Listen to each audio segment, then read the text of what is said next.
나라와 민족을 위한 기도, 이런 제목으로 말씀을 증거하겠습니다. 사도 바울은 세계 만방을 다니면서 이방인들을 대상으로 그리스도의 복음을 전했던 사람입니다. 그래서 사도 바울은 다른 어느 누구보다도 이방 사람들을 더욱 사랑했고 그들을 위해서 더욱 많이 기도했던 사도였습니다. 그런데 오늘 본문을 보면 사도 바울이 자기 민족, 유대 민족을 위해서도 간절히 기도했던 것을 우리가 볼 수 있습니다. 본문 1절로 2절 같이 한번 읽어보겠습니다. 내가 그리스도 안에서 참말을 하고 거짓말을 아니하노라. 나에게 큰 근심이 있는 것과 마음에 그치지 않는 고통이 있는 것을 내 양심이 성령 안에서 나와 더불어 증언하노니. 사도 바울에게 무엇으로 인한 큰 근심, 그리고 마음에 그치지 않는 고통이 있었던 것인가? 3절에 그 답이 나옵니다. 3절 같이 읽어보겠습니다. 나의 형제 곧 고륙의 친척을 위하여 내 자신이 저주를 받아 그리스도에게서 끊어질지라도 원하는 바로라. 3절 제일 앞에 나의 형제 곧 고륙의 친척을 위하여, 이것은 친인척만을 가리키는 것이 아니라 유대 민족 전체를 가리키는 표현입니다. 사도 바울은 혈통상 유대 민족으로 자신의 동족 이스라엘 백성들을 바라볼 때 저들이 여전히 그리스도를 거부하고 저들이 여전히 복음을 받지 않은 채 무지와 불신 속에 살아가고 있는 것으로 인하여 너무나도 가슴이 아팠던 것입니다. 그래서 저들을 위하여 내 자신이 저주를 받아 그리스도에게서 끊어질지라도 원하는 바로라. 내가 죽는 한이 있어도, 내가 저주를 받아 망하는 한이 있어도 저들이 복음을 믿고 구원을 받아 참 하나님의 백성이 될 수만 있다면 나는 차라리 그것을 원합니다. 이것이 사도 바울의 간절한 소원이었고 기도였던 것입니다. 자, 이것을 통해서 우리가 무엇을 알 수 있는가?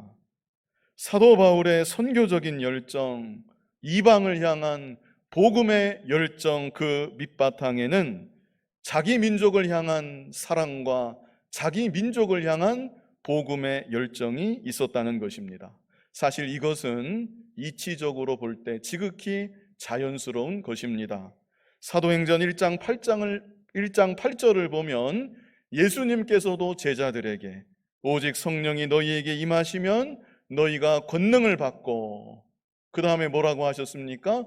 예루살렘과 온 유대와 사마리아와 땅끝까지 이르러 내 증인이 되리라 하시니라. 순차적으로 말씀하신 것이죠. 먼저는 예루살렘, 그리고 온 유대, 더 나아가서 사마리아, 그리고 더 나아가서 땅끝까지 이르러 내 증인이 되리라. 그러므로 하나님의 자녀된 우리들에게, 열방을 향해 복음 전할 사명을 받은 우리들에게 내 나라, 내 민족에 대한 사랑은 당연히 먼저 있어야만 되는 것입니다. 내 나라를 진정 사랑하는 자가 다른 나라도 사랑할 수 있는 것이고, 내 민족을 진정 귀히 여길 줄 아는 자가 다른 민족들도 귀히 여길 수가 있는 것입니다. 그렇다면 오늘날 우리들은 우리 나라, 우리 민족을 사랑해서 나라와 민족을 위해 어떤 마음을 가지고 기도해야 되겠는가? 과거 우리 믿음의 선진들도 나라와 민족을 위해 간절히 기도했습니다. 특별히 일제강점기 때 나라가 주권을 잃어버리고 교회도 신앙의 자유를 잃어버린 그 상황 속에서 그리스도인들이 간절히 하나님께 기도하였습니다. 6.25 전쟁 때 우리나라 국군이 밀리고 또 밀리고 계속 밀려서 부산까지 밀렸을 때 절체절명의 위기의 상황 가운데 그 자리에 있는 그리스도인들이 한마음 한뜻이 되어 하나님께 간절히 부르짖어 기도하였던 것입니다. 지금 이 시기 나라가 주권을 잃은 상황도 아니고 전쟁으로 인해 절체절명의 위기 속에 있는 것도 아니지만 어쩌면 우리가 중요한 분기점에 있지는 않은가, 이런 생각이 한편으로 듭니다. 그냥 이대로 주저앉아 버리고 마는가, 아니면 위기를 넘어 더욱 비상하여 하나님께 더욱 귀하게 쓰임받는 민족이 되고 나라가 되는가. 이 문제는 정치하는 정치가들에게 달린 것이 아니고 우리나라를 둘러싸고 있는 강대국들, 미국이나 중국이나 일본, 러시아 같은 이런 나라들의 역학관계에 달려있는 것도 아니고 오직 하나님께 달려 있습니다. 그러므로 하나님 자녀된 우리들이 하나님께 간절히 기도해야 되는 것입니다. 그렇다면 지금 이 시기 우리나라, 우리 민족을 위하여서 우리가 어떤 제목으로 특별히 기도하면 좋겠는가? 먼저 첫 번째는요, 복음 통일을 위해 기도해야 합니다. 복음 통일을 위해 기도해야 한다. 이것이 어쩌면 우리 민족의 중요한 과제가 아니겠는가? 우리 그리스도인들의 중대한 과제가 아니겠는가? 이런 생각이 듭니다. 우리나라는 남과 북이 다른 사상과 다른 체제 아래 서로 대치하고 있습니다. 더구나 북한은 사회주의라는 큰 틀 안에서 김일성 주체 사상을 중심 사상으로 김일성과 김정일을 온 나라가 신격화하는 비정상적인 모습을 지금까지도 유지하고 있습니다. 제가 작년 이맘때에도 언급한 것으로 기억을 하는데요, 종교 전문 통계 사이트 adherence.com이라는 사이트가 있는데 그 사이트가 세계 10대 종교를 발표하면서 김일성 주체 사상을 그 가운데 하나로 포함을 시켰었습니다. 그래서 북한은 정상적인 나라라기보다 김일성, 김정일을 우상으로 숭배하는 거대한 우상숭배 집단, 사이비 종교 집단에 더 가깝다고 말할 수가 있습니다. 실제 북한의 초등학교, 중학교, 고등학교에서는 정규 과목들을 통해서 김일성, 김정일, 김정은에 이르는 김일성 일가를 신격화시키는 교육을 진행하고 있다고 합니다. 내일이 광복절인데 광복과 관련해서 북한의 교과서는 어떻게 기술하고 있는가? 일제로부터 조국이 해방된 것은 오직 김일성과 김정일의 업적이다, 이렇게 기술하고 있다고 합니다. 세계 2차 세계대전, 미국의 참전, 미국의 일본 원자폭탄 투하, 일본의 무조건 항복, 이런 맥락은 전혀 언급됨이 없이 오직 이것은 김일성과 김정일의 업적이다, 김일성과 김정일로 인하여, 이렇게 표현은 안 할 것입니다. 위대한 수령님 이렇게 표현을 하겠죠. 김일성과 김정일로 인하여 우리 조국이 해방이 되었다, 이게 북한의 교과서라는 것입니다. 1945년 8월 15일 그때 김정일은 3살 어린아이였습니다. 그런데 그 어린아이가 하늘과 땅을 움직이는 능력으로 일본 땅에 번개와 우레와 세찬 소낙비를 내리게 했다고 북한의 교과서는 기록하고 있습니다. 그리고 북한의 고등학교 영어 교과서에는 우리들은 김정일의 아들이고 딸이다, 우리는 매우 행복하다, 이런 영문이 있다고 합니다. 우리나라 그리스도인들이 우리는 하나님의 자녀이고 하나님은 우리의 아버지시라고 고백하는 것처럼 북한에서는 어린아이에서부터 노년에 이르기까지 김일성과 김정일을 모든 백성의 아버지로, 그리고 자신들은 그들의 자녀들이라고 교육을 받고 있는 것입니다. 북한의 봉숙교회가 있는데 그 봉숙교회의 리성숙 목사, 그 리성숙 목사가 2011년 외신 기자들과의 인터뷰에서 이런 말을 했습니다. 나는 기독교인이기에 교회를 다니고 있지만 내가 믿는 하나님은 김일성 주석님이시다. 나의 하나님은 김일성 주석님이시다. 그 목사가 외신 기자들과 인터뷰에서 그렇게 자신의 신앙을 고백한 바 있었습니다. 그리고 북한의 인터넷 매체 우리민족끼리라는 북한의 인터넷 매체가 있는데, 그 매체에서는 김정일이 태어난 1942년 2월 16일을 성탄일이라고 명시한 적이 있습니다. 2011년 12월 17일 김정일이 죽은 직후에 북한의 일간지 노동신문에서는 위대한 김정일 동지는 우리 군대와 인민의 심장 속에서 영생하실 것입니다. 김정일이 인민들 가운데 영생하는 신적 존재라는 것을 밝힌 바 있습니다. 지금 이 순간도 북한 땅에 있는 우리의 민족, 우리의 동포들이 김일성 주체 사상 아래서 일생 김일성과 김정일을 경배하다가 복음을 듣지도 못한 채 지옥으로 향하고 있습니다.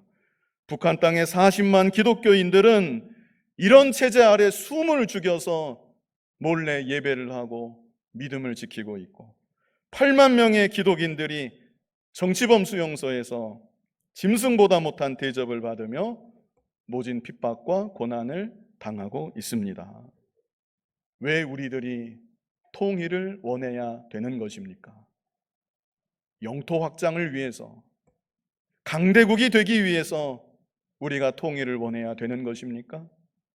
아니면 남과 북이 더 이상 전쟁의 위협 없이 평화롭게 잘 살기 위해서, 그것을 위해서 우리가 통일을 원해야 되는 것입니까? 예수님을 믿는 우리들이 왜, 무엇 때문에 통일을 원해야 되는 것입니까? 북한 땅에 있는 우리의 민족이, 우리의 형제들이 자유롭게 복음을 듣고 그들도 우리처럼 예수님을 믿고 구원받게 하기 위해서 우리는 통일을 원하는 것입니다. 그러므로 우리가 원하는 통일은 그냥 무조건 통일이 아닙니다. 평화를 원하는 것도 아니라는 것입니다. 김일성 때부터 줄곧 제안됐던, 공식적으로 1960년 8월 14일입니다. 그때로부터 북한이 줄기차게 주장하고 있는 고려 연방제 통일, 주한미군 철수하고 국가보안법 폐지하고 우리끼리, 우리 민족끼리 1960년부터 김일성이 하던 얘기입니다. 한 나라 두 체제, 한 나라 두 정부, 서로 평화롭게 공존하는 그런 통일도 우리가 원하는 것이 아니라는 것입니다. 우리가 원하는 통일은 복음 통일입니다. 우상 숭배를 강요하는 김일성 주체 사상은 이 땅에서 완전히 사라져야 되는 것입니다. 정치범 수용소에 있는 8만의 기독교인들이 모두가 풀려나와야 되는 것입니다. 지금도 숨죽여서 예배하고 있는, 몰래 기도하고 있는 40만 북한의 기독교인들 모두가 밖으로 뛰어나와서 목소리를 높여서 하나님을 찬송하고 자유롭게 모여서 하나님을 예배하고 언제 어디서나 그리스도의 복음을 마음 놓고 전할 수 있는 복음 통일, 그들이 우리와 함께 예배하고 우리와 함께 전도하고 우리와 함께 선교하는 그날을 바라보면서 우리는 복음 통일을 위해 기도해야 되는 것입니다. 그것이 아니라면 통일이 안 되는 것이 낫습니다. 지금 이대로 대치하는 게 오히려 낫다는 것입니다. 다음으로 두 번째, 바른 도덕적 가치관의 확립을 위해 기도해야 합니다. 바른 도덕적 가치관의 확립을 위해 기도해야 한다. 이 시대 우리에게 당면한 가장 큰 도덕적인 문제가 무엇일까? 온갖 도덕적 타락이 가득해져 가고 있는 이 세상이지만 저는 그 중에서도 동성애에 대한 문제가 가장 큰 문제가 아니겠는가 생각을 합니다. 왜 그런가? 성경은 우리에게 성적인 죄악들이 말세를 가늠하는 가장 중요한 기준 중에 하나라고 분명히 말씀하고 있고, 성적인 죄악들의 최종 종착지는 동성애라는 것을 성경이 우리에게 분명히 가르쳐주고 있기 때문입니다. 레위기 18장 1절로 4절 우리 같이 한번 읽어보겠습니다. 여호와께서 모세에게 말씀하여 이르시되 너는 이스라엘 자손에게 말하여 이르라. 나는 여호와 너희의 하나님이니라.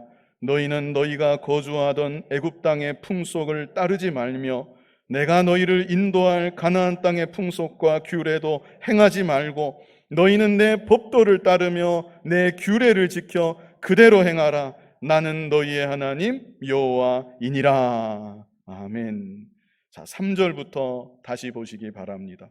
너희는 너희가 거주하던 애굽 땅의 풍속을 따르지 말며 내가 너희를 인도할 가나안 땅의 풍속과 규례도 행하지 말고, 4절에는 뭐라고 했습니까? 너희는 내 법도를 따르며 내 규례를 지켜 그대로 행하라. 나는 너희의 하나님 여호와이니라. 이렇게 말씀하시고 나서 6절부터 무슨 말씀을 주시는가? 온갖 성적인 범죄들이 나열되고 있습니다. 그 당시 가나안 땅에 거하였던 가나안 7 족속들이 온갖 난잡한 성적인 죄악들을 저질렀던 것입니다. 그러나 너희는 그런 풍속을 따르지 말아라. 내 법도를 따르라. 내 규례를 지키라. 이렇게 말씀하고 있는 것입니다. 이 시간 그 내용들을 일일이 다 볼 수는 없고요. 제일 마지막에 가서 성적인 죄악들을 계속 열거하다가 제일 마지막에 가서 어떤 말씀이 나오는가? 22절을 한번 보시기 바랍니다. 22절 같이 읽어보겠습니다. 너는 여자와 동침함 같이 남자와 동침하지 말라. 이는 가증한 일이니라. 동성 연애에 대한 말씀입니다.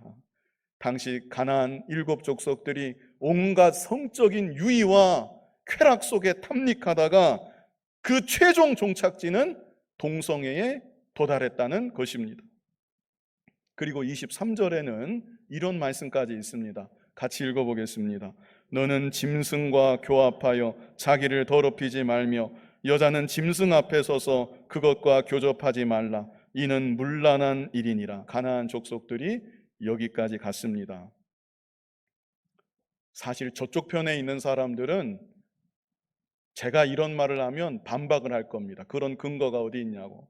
그거는 과장이다.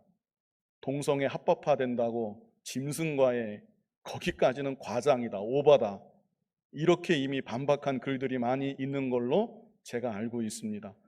그러나 성경이 분명히 기록하고 있습니다. 동성애에 대한 거부감이 사라지게 될 때 인간의 더러운 욕망, 왜곡된 욕망이 어디까지 나아가고 있는지 성경이 우리에게 그 길을 분명히 예고하고 있는 것입니다. 이제 더 중요하게 볼 것은 이어지는 24절부터입니다. 24절 같이 한번 읽어보겠습니다. 너희는 이 모든 일로 스스로 더럽히지 말라. 내가 너희 앞에서 쫓아내는 족속들이 이 모든 일로 말미암아 더러워졌고, 25절 같이 읽겠습니다. 그 땅도 더러워졌으므로 내가 그 악으로 말미암아 벌하고 그 땅도 스스로 그 주민을 토하여 내느니라. 가나안 7 족속들, 하나님 모르는 이방 족속들이었습니다. 그러나 그럼에도 불구하고 그들이 온갖 성적인 죄악들, 동성애의 죄악까지 저질렀을 때 그들이 그 땅을 더럽혔다. 그래서 그 땅이 그들을 토하여 내었다. 이렇게 말씀하고 있는 것입니다. 26절로 28절 같이 한번 읽어보겠습니다. 그러므로 너희 곧 너희의 동족이나 혹은 너희 중에 거류하는 거류민이나 내 규례와 내 법도를 지키고 이런 가증한 일에 하나라도 행하지 말라. 너희가 전에 있던 그 땅 주민이 이 모든 가증한 일을 행하였고 그 땅도 더러워졌느니라. 너희도 더럽히면 그 땅이 너희가 있기 전 주민을 토함같이 너희를 토할까 하노라. 신약으로 가서 로마서 1장 26절로 27절 우리 뜻을 생각하면서 같이 읽어보겠습니다. 이 때문에 하나님께서 그들을 부끄러운 욕심에 내버려 두셨으니 곧 그들의 여자들도 순리대로 쓸 것을 바꾸어 영리로 쓰며 그와 같이 남자들도 순리대로 여자 쓰기를 버리고 서로 향하여 음욕이 불릴 듯하며 남자가 남자와 더불어 부끄러운 일을 행하여 그들의 그릇 때문에 상당한 보응을 그들 자신이 받았느니라. 성경은 분명합니다. 동성애에 대해서 하나님께서 부끄러운 욕심에 내버려 두신 죄악이라고 성경은 이렇게 분명히 말씀하고 있고, 이에 대한 상당한 보응이 과거에도 있었다는 것을 성경은 분명히 말씀하고 있는 것입니다. 우리 유다서 1장 7절까지 같이 읽어보겠습니다. 소돔과 고모라와 그 이웃 도시들도 그들과 같은 행동으로 음란하며 다른 육체를 따라가다가 영원한 불의 형벌을 받음으로 거울이 되었느니라. 뭐라고 했습니까? 다른 육체를 따라가다가, 동성애를 말하는 것입니다. 다른 육체를 따라가다가 영원한 불의 형벌을 받음으로 거울이 되었느니라. 역사의 거울입니다. 만약 어느 시대든지 어느 땅이든지 동성애의 죄악이 나타난다, 그렇다면 하나님의 심판도 곧 임하겠구나, 이것을 알게 하는 거울이라는 것입니다. 제가 지금 대단한 도덕적 수준을 말하고 있는 것이 아닙니다. 우리나라가 신정국가가 아니기 때문에 우리는 성경에 입각한 도덕적인 수준을 나라에 대해서 바랄 수도 없고 기대할 수도 없는 것입니다. 다만 하나님께서 정해놓으신 최소한의 경계는 넘어가지 말아야 되지 않겠는가, 이에 대해서 얘기하고 있는 것입니다. 소돔 고모라를 멸하셨고 가나안 7 족속들을 멸하셨고 역사의 거울이 되었다고 말씀하기까지 한 그 죄악만큼은 이 땅에 창궐하지 않도록 간절히 기도해야 되지 않겠느냐, 이면을 말씀드리고 있는 것입니다. 왜 경계가 중요한가? 책 이름입니다. 왜 경계가 중요한가? 이런 책이 있습니다. 2021년 7월에 출판된 책입니다. 우리나라에서는 아직 번역이 안 된 것으로 알고 있습니다. 왜 경계가 중요한가? Why borders matter. 이런 제목입니다. 그리고 소제목이 붙어져 있는데, 소제목은 이렇습니다. 왜 인류는 경계 긋는 법을 다시 배워야만 하는가? 이 책을 쓴 분이 제가 찾아봤는데 예수 믿는 분 아닌가 하고 제가 찾아봤는데, 아무리 찾아도 예수 믿는 사람이라는 근거를 아직까지 찾아내지 못했습니다. 아마 안 믿는 분인 것 같습니다. 그러나 그럼에도 그분이 판단하기에, 이분이 사회 철학자인데 이분이 판단하기에 이 상태 이대로 사회가 지속되다가는 큰 문제가 생기겠구나, 그렇게 판단이 되어서 왜 경계가 중요한가, 왜 인류는 경계 긋는 법을 다시 배워야만 하는가, 이런 책을 최근에 출판한 것입니다. 그 책을 보면 우리의 몸은 경계가 너무나도 분명하다는 것입니다. 예를 들면 심장과 간의 경계, 온갖 장기들의 경계, 역할이 분명하고 경계가 분명하다는 것입니다. 만약에 경계를 무시하고 우리는 다 평등이야, 나도 네가 될 수 있는 거고 너도 내가 되고 싶으면 너도 내가 될 수 있는 거야, 간이 심장의 역할을 하려고 하고 심장이 간의 역할을 하려고 하면 우리 몸이 도대체 뭐가 되겠느냐, 그 책이 그 말을 합니다. 우리의 몸만이 아닙니다. 저는 꼭 예수 믿는 사람 같은데 그 근거를 못 봤습니다. 이 우주 만물을 바라봐라, 자연계를 바라봐라, 얼마나 경계가 명확하냐. 바다의 경계가 명확하고 육지의 경계가 명확하고 모든 별들이 자기의 일정한 궤도, 일정한 경계를 지키면서 움직이고 있지 않느냐. 그 경계가 무너지면 우주 만물이 뭐가 되겠느냐. 국가 간에도 국경선이라는 경계가 있지 않느냐. 그 경계가 무너지면 사회가 얼마나 혼란해지겠느냐. 그런데 너무나도 당연한 이 경계 긋기가 지금 우리 사회에서만큼은 평등이라는 가치 아래 다 무너지고 있다. 경계가 무너지고 있고 경계가 사라지고 있다. 남자와 여자의 경계가 사라지고 있고 부모와 자식의 경계, 선생과 제자의 경계, 사장과 종업원의 경계, 평등이라는 가치 아래, 평등이라는 미명 아래 다 무너지고 있고 다 사라지고 있고 다 없어지고 있다. 얼마나 예리한 진단입니까? 하나님은 남자와 여자를 창조하셨습니다.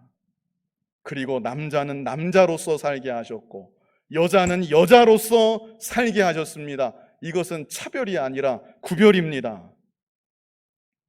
남자와 여자가 서로 사랑하고 결혼하고 자식을 낳는 것, 이것은 하나님께서 정해놓으신 창조 질서이고 인간 사회를 이루어가는 가장 기본적인 경계입니다. 이 경계가 무너지는 순간 걷잡을 수 없는 가치관의 혼란과 사회적 혼란이 뒤따르게 될 것입니다. 교회가 무너지는 것은 불보듯 뻔한 일입니다.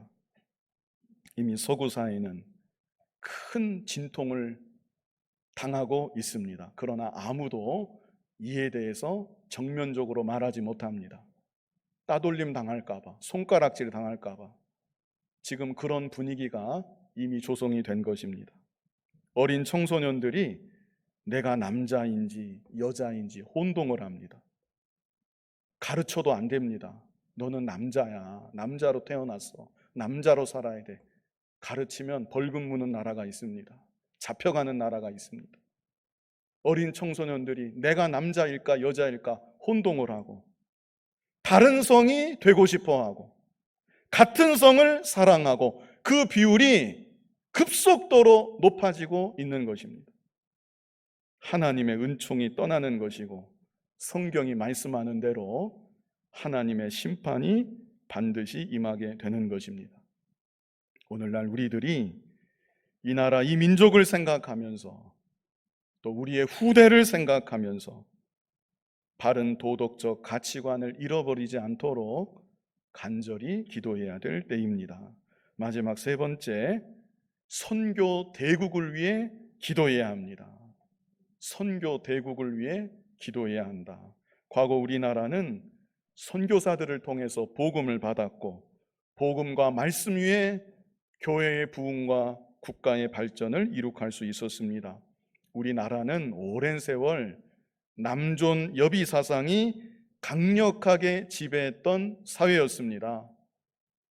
신분에 따른 차별도 어느 나라 못지않게 강했던 나라가 우리나라였습니다.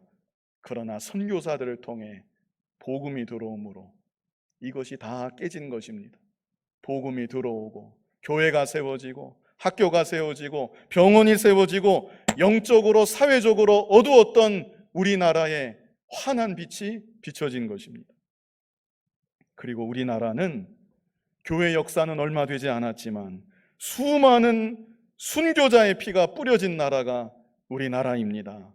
일제강점기 때 그리고 6.25 때 수많은 그리스도인들이 순교하며 믿음을 지켰습니다. 6.25 전쟁 이후에도 순교적인 정신으로 믿음을 지키고 새벽마다 눈물로 기도하고, 그래서 이 나라가 이렇게 부강한 나라, 남의 도움을 받던 나라에서 다른 나라를 도와주는 나라, 선교사를 받던 나라에서 선교사 파송하는 나라로 짧은 시간에 변화될 수가 있었습니다. 여러분들도 다 아시겠지만 제가 자료를 찾아봤습니다. 1960년 우리나라 1인당 국민소득이 158달러, 전 세계에서 제일 가난한 나라였습니다. 전 세계에서 제일 가난하고 제일 못 사는 나라. 그런데 그 나라가 지금 세계 10위권의 경제 대국이 되었습니다. 그리고 그 기간 동안 한국 교회는 세계 교회사에 유례가 없을 정도로 정말 폭발적으로 성장을 했습니다. 물론 그로 인한 폐단도 많이 있었고 지금도 여전히 문제는 계속되고 있지만, 그러나 부인할 수 없는 것은 이 땅에 수많은 교회들이 세워졌다는 것, 지금도 눈물로 부르짖어 기도하는 수많은 그리스도인들이 이 땅에 있다는 것, 이것이 얼마나 감사한 일인지 모릅니다. 하나님께서 왜 우리에게 이런 복을 주셨는가? 이제는 우리들이 복음을 들고 땅끝까지 나아가 복음을 널리 전파하라는 것입니다. 이제는 우리가 복음의 빚을 갚아야 될 때가 온 것입니다. 그러므로 이 나라, 이 민족이 하나님의 은혜를 잊어버리지 아니하고, 감사를 잊어버리지 아니하고, 교만에 빠지지 말고, 물질로 인해 죄악에 물들지 아니하고, 선교 대국으로 하나님 나라 위에 더욱 귀하게 쓰임 받기를 간절히 기도해야 되는 것입니다. 선교하는 나라 하나님께서 붙잡아 주시고 망하지 않도록 반드시 함께하여 주십니다. 마태복음 28장 18절로 20절 우리 같이 한번 읽어보겠습니다. 예수께서 나와 말씀하여 이르시되 하늘과 땅의 모든 권세를 내게 주셨으니 그러므로 너희는 가서 모든 민족을 제자로 삼아 아버지와 아들과 성령의 이름으로 세례를 베풀고 내가 너희에게 분부한 모든 것을 가르쳐 지키게 하라. 볼지어다 내가 세상 끝날까지 너희와 항상 함께 있으리라 하시니라. 아멘. 우리 교회적으로도 전도하고 선교하기를 더욱 힘써야 합니다. 주의 복음을 들고 힘써 전도하고 선교하는 한 하나님께서 우리 교회를 반드시 붙잡아 주십니다. 특별히 43주년을 맞아서 아직 믿지 않는 가족들, 주저앉아 있는 여러 지체들, 교회를 등지고 살아가는 이웃들, 이번 기회에 교회로 인도하고 앞으로도 더욱 힘써 전도하고 선교하는 우리들이 되어야 하겠습니다. 이 시간 나라와 민족을 위한 기도, 이런 제목으로 말씀을 증거했습니다. 나라와 민족을 사랑하는 마음을 가지고 특별히 어떤 제목을 놓고 기도하면 좋겠는가, 세 가지 우리 같이 생각해 보았는데요.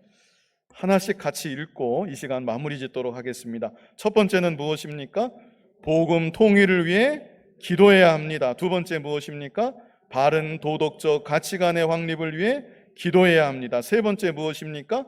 선교 대국을 위해 기도해야 합니다. 나라와 민족을 위해 기도하며 하나님 나라 이루어 가는데 더욱 귀하게 쓰임받는 우리 교회가 되고 지체된 여러분들이 다 되실 수 있기를 간절히 바랍니다.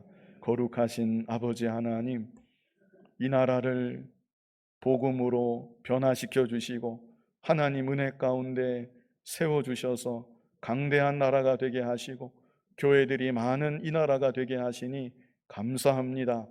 세속화된 거, 게을러진 거, 나태해진 거, 죄악에 빠진 거, 아버지 하나님 우리들이 먼저 자복하고 회개하게 하여 주시고 교회가 바로 서게 하시며 그래서 마침내 복음 통일이 이루어지게 하여 주시고 이 나라가 바른 도덕적 가치관 위에 더욱 굳건히 서게 하여 주시며 선교 대국으로 이 마지막 때 하나님께 귀하게 쓰임받는 나라가 되고 민족이 될 수 있도록 인도하여 주시옵소서. 예수님 이름으로 기도하옵나이다. 아멘.